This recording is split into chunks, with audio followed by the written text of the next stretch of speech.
नमस्कार दोस्तों, आप सभी का स्वागत है कहानी केंद्र में। मेरा नाम है मलय भट्टाचार्य। आज आप सुनेंगे मुंशी प्रेमचंद द्वारा लिखी कहानी सदगति।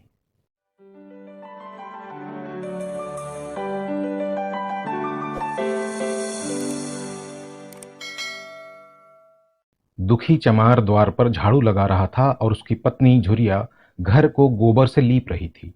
दोनों अपने अपने काम से फुर्सत पा चुके तो चमारिन ने कहा, तो जाके पंडित बाबा से कह आओ ना, ऐसा ना हो कहीं चले जाएं। दुखी, हाँ जाता हूं, लेकिन ये तो सोच बैठेंगे किस चीज पर। झुरिया, कहीं से खटिया ना मिल जाएगी, ठकुराने से मांग लाना। दुखी, तू तो कभी कभी ऐसी बात कर देती है कि देह जल जाती है। ठकुराने वाले मुझे खटिया देंगे? आग तक तो घर से निकलती नहीं, खटिया देंगे? कई थाने में जाकर एक लोटा पानी मांगू तो ना मिले, भला खटिया कौन देगा? हमारे उपले सेठे भूसा लकड़ी थोड़े ही है जो चाहे उठा ले जाएं। ला अपनी खटोली धोकर रख दें, गर्मी के तो दिन हैं, उनके आते आते सूख जाएगी। झुरिया, वो हमारी खटोली पर बैठेंगे नहीं, देखते नहीं कितने नेम धर्म से रहते हैं। दुखी ने जरा चिंतित होकर कहा, हाँ ये बात तो है। महुए के पत्ते तोड़कर एक पत्तल बना लूं तो ठीक हो जाए। पत्तल में बड़े बड़े आदमी खाते हैं, वो पवित्र है। ला तो डंडा, पत्ते तोड़ लूं। झुरिया, पत्तल मैं बना लूंगी, तुम जाओ, लेकिन हाँ उन्हें सीधा भी तो देना होगा, अपनी थाली में रख दूं। दुखी, कहीं ऐसा गजब ना करना, नहीं तो सीधा भी जाए और थाली भी फूटे। बाबा थाली उठाकर पटक देंगे, उनको बड़ी जल्दी किरोध चढ़ाता है। किरोध में पंडिताइन तक को छोड़ते नहीं। लड़के को ऐसा पीटा कि आज तक टूटा हाथ लिए फिरता है। पत्तल में सीधा भी देना, हाँ मुदा तू छूना मत। झूरी गोण की लड़की को लेकर शाह की दुकान से सब चीजें ले आना, सीधा भरपूर हो। सेर भर आटा, आधा सेर चावल, पाव भर दाल, आध पाव घी, नून हल्दी और पत्तल में एक किनारे 4 आने पैसे रख देना। गोण की लड़की ना मिले तो भुर्जिन के हाथ पैर जोड़ कर ले जाना। तू कुछ मत छूना, नहीं गजब हो जाएगा। इन बातों की ताकीद करके दुखी ने लकड़ी उठाई और घास का एक बड़ा सा गट्ठा लेकर पंडित जी से अर्ज करने चला। खाली हाथ बाबा जी की सेवा में कैसे जाता? नजराने के लिए उसके पास घास के सिवाय और क्या था? उसे खाली हाथ देखकर तो बाबा दूर से ही दुत्कारते। पंडित घासीराम ईश्वर के परम भक्त थे। नींद खुलते ही ईशोपासन में लग जाते। मुंह हाथ धोते 8 बजते तब असली पूजा शुरू होती, जिसका पहला भाग भंग की तैयारी था। उसके बाद आध घंटे तक चंदन रगड़ते, फिर आईने के सामने एक तिनके से माथे पर तिलक लगाते। चंदन की 2 रेखाओं के बीच में लाल रोरी की बिंदी होती थी। फिर छाती पर बाहों पर चंदन की गोल गोल मुद्रिकाएं बनाते।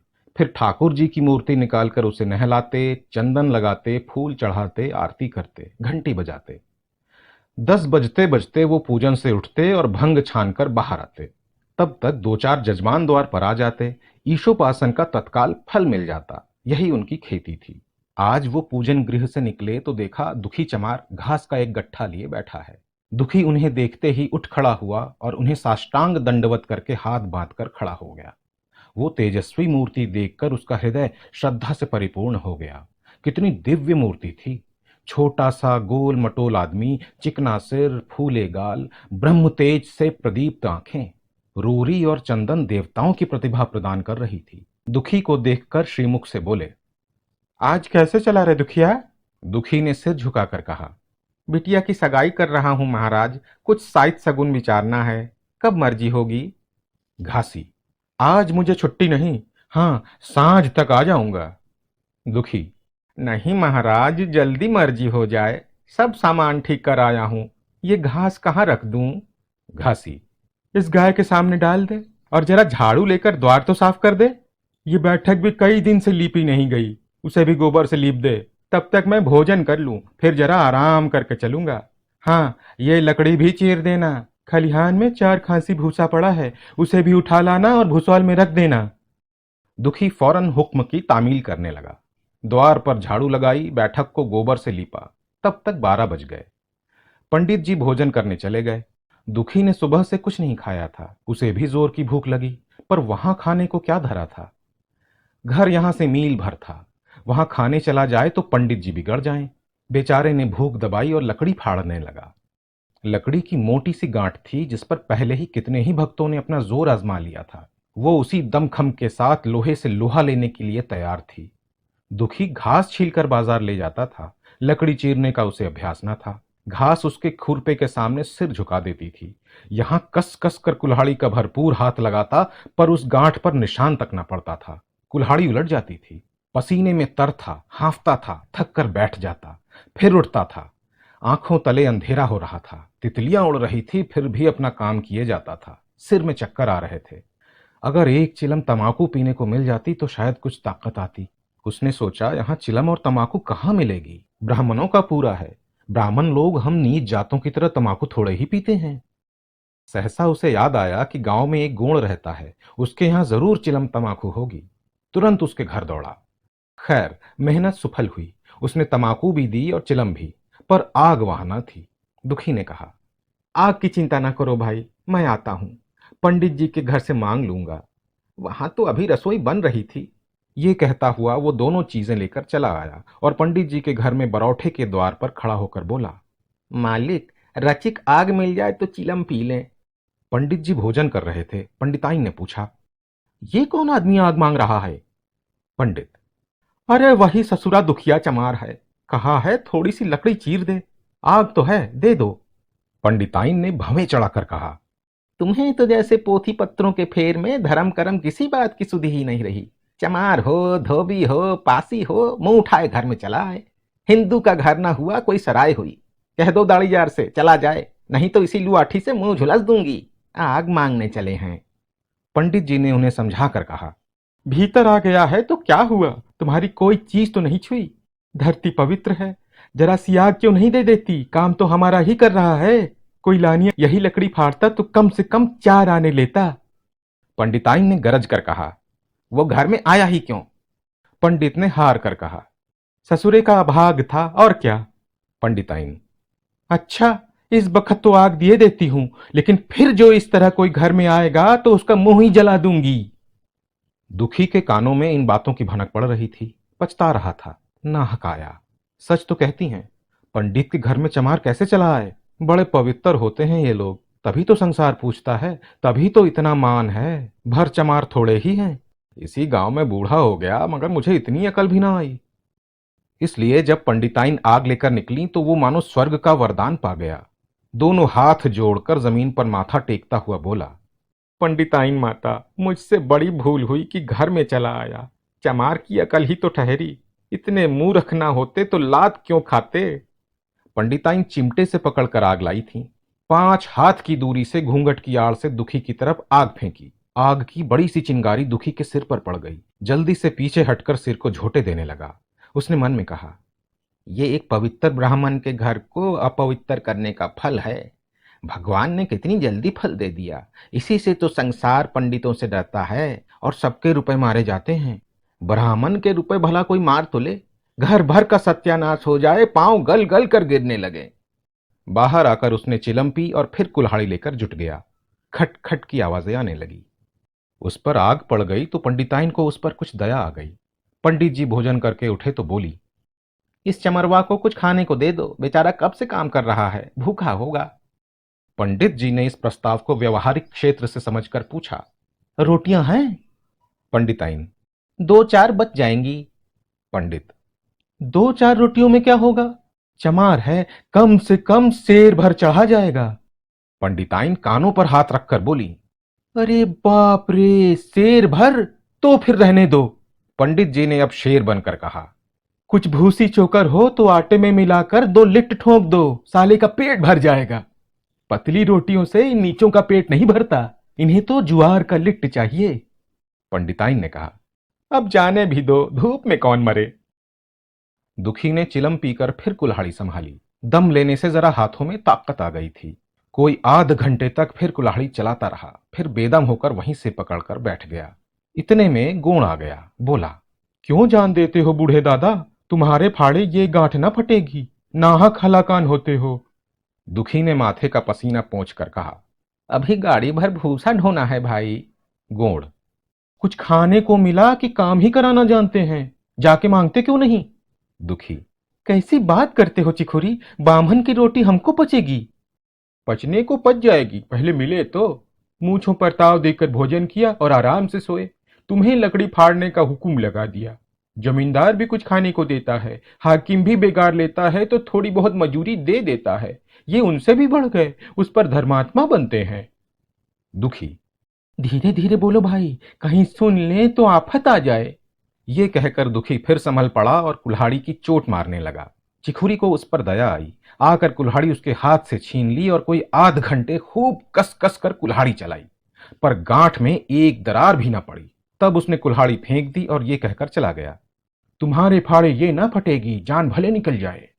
दुखी सोचने लगा, बाबा ने ये गांठ कहां रख छोड़ी थी कि फाड़े नहीं फटती, कहीं दरार तक तो पड़ती नहीं। मैं कब तक इसे चीरता रहूंगा? अभी घर पर 100 काम पड़े हैं। कार परोजन का घर है, एक ना एक चीज घटी ही रहती है, पर इन्हें इसकी क्या चिंता। चलूं जब तक भूसा ही उठा लाऊं। कह दूंगा, बाबा आज तो लकड़ी नहीं फटी, कल आकर फाड़ दूंगा। उसने झौवा उठाया और भूसा ढोने लगा। खलिहान यहां से 2 फरलांग से कम न था। अगर झौवा खूब भर भर कर लाता तो काम जल्द खत्म हो जाता, लेकिन फिर झौवे को उठाता कौन? अकेला भरा हुआ झौवा उससे न उठ सकता था, इसलिए थोड़ा थोड़ा लाता था। 4 बजे कहीं भूसा खत्म हुआ। पंडित जी की नींद भी खुली। मुंह हाथ धोया, पान खाया और बाहर निकले। देखा तो दुखी झौवे पर सिर रखकर सो रहा है। जोर से बोले, अरे दुखिया, तू सो रहा है? लकड़ी तो अभी ज्यों की त्यों पड़ी हुई है। इतनी देर तू क्या करता रहा? मुट्ठी भर भूसा ढोने में संझा कर दी, उस पर सो रहा है। उठा ले कुल्हाड़ी और लकड़ी फाड़ डाल। तुझसे जरा सी लकड़ी नहीं फटती, फिर शायद भी वैसी निकलेगी। मुझे दोष मत देना। इसी से कहा है कि नीच के घर में खाने को हुआ और उसकी आंख बदली। दुखी ने फिर कुल्हाड़ी उठाई। जो बातें पहले से सोच रखी थी वो सब भूल गई। पेट पीठ में धंसा जाता था। आज सवेरे जलपान तक न किया था, अवकाश ही न मिला। उठना भी पहाड़ मालूम होता था। जी डूबा जाता था, पर दिल को समझा कर उठा। पंडित है, कहीं साइत ठीक से न विचारें तो फिर सत्यानाश ही हो जाए। जभी तो संसार में इतना मान है। साइत ही का तो सब खेल है, जिसे चाहे बिगाड़ दें। पंडित जी गांठ के पास आकर खड़े हो गए और बढ़ावा देने लगे। हाँ, मार कसके और मार, कस के मार, अबे जोर से मार। तेरे हाथ में तो जैसे दम ही नहीं है। लगा कसके, खड़ा सोचने क्या लगता है? हाँ हाँ हाँ, बस फटा ही चाहती है, दे उसी दरार में। दुखी अपने होश में ना था। न जाने कौन सी गुप्त शक्ति उसके हाथों को चला रही थी। वो थकन, भूख, कमजोरी सब मानो भाग गई। उसे अपने बाहुबल पर स्वयं आश्चर्य हो रहा था। एक एक चोट वज्र की तरह पड़ती थी। आध घंटे तक वो इसी तरह उन्माद की दशा में हाथ चलाता रहा, यहां तक कि लकड़ी बीच से फट गई और दुखी के हाथ से कुल्हाड़ी छूटकर गिर पड़ी। इसके साथ वो भी चक्कर खाकर गिर पड़ा। भूखा प्यासा थका हुआ शरीर जवाब दे गया। पंडित जी ने पुकारा, उठ के 2-4 हाथ और लगा दे, पतली पतली चैलियां हो जाए। दुखी ना उठा। उन्होंने भी अब उसे दिक करना उचित न समझा। पंडित जी ने भीतर जाकर बूटी छानी, शौच गए, स्नान किया और पंडिताई बाना पहनकर बाहर निकले। दुखी अभी तक वहीं पड़ा हुआ था। जोर से पुकारा, अरे क्या पड़े ही रहोगे दुखी? चलो तुम्हारे ही घर चल रहा हूं, सब सामान ठीक ठीक है ना? दुखी फिर ना उठा। अब पंडित जी को कुछ शंका हुई। पास जाकर देखा तो दुखी अकड़ा पड़ा हुआ था। बदहवास होकर भागे और पंडिताइन से बोले, दुखिया तो जैसे मर गया है। पंडिताइन हकबका कर बोली, वो तो अभी लकड़ी चीर रहा था ना? पंडित, हाँ, लकड़ी चीरते चीरते मर गया। अब क्या होगा? पंडिताइन ने शांत होकर कहा, होगा क्या, चमरौने में कहला भेजो, मुर्दा उठा ले जाएं। एक क्षण में गांव भर में खबर हो गई। पूरे ब्राह्मणों की ही बस्ती थी। केवल एक घर गोण का था। लोगों ने उधर का रास्ता छोड़ दिया। कुएं का रास्ता उधर ही से था, पानी कैसे भरा जाए? चमार की लाश के पास से होकर पानी भरने कौन जाए?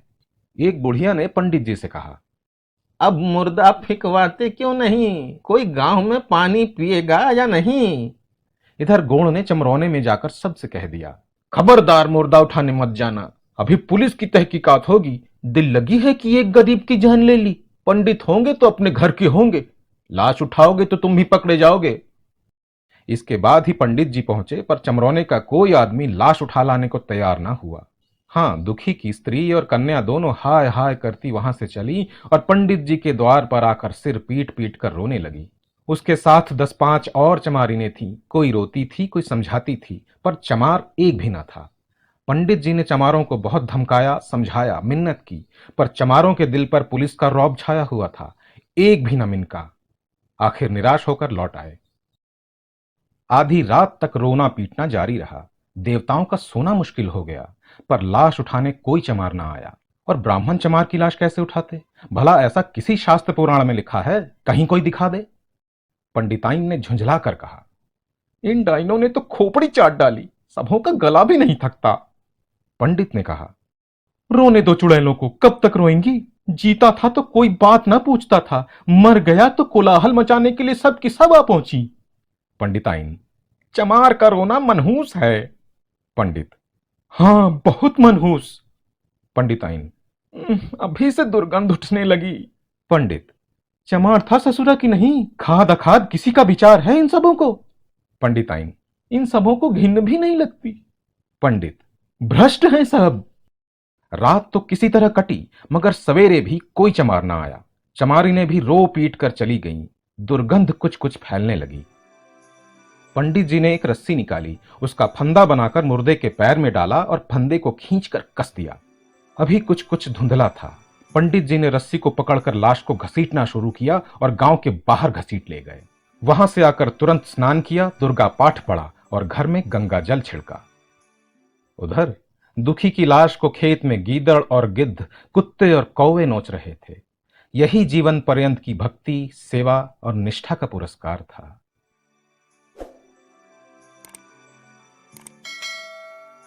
दोस्तों, अगर इस चैनल की कहानियां आपको अच्छी लग रही हैं तो इसे सब्सक्राइब जरूर करिएगा और अपने जानने वालों में शेयर करिएगा। बने रहिए कहानी केंद्र में।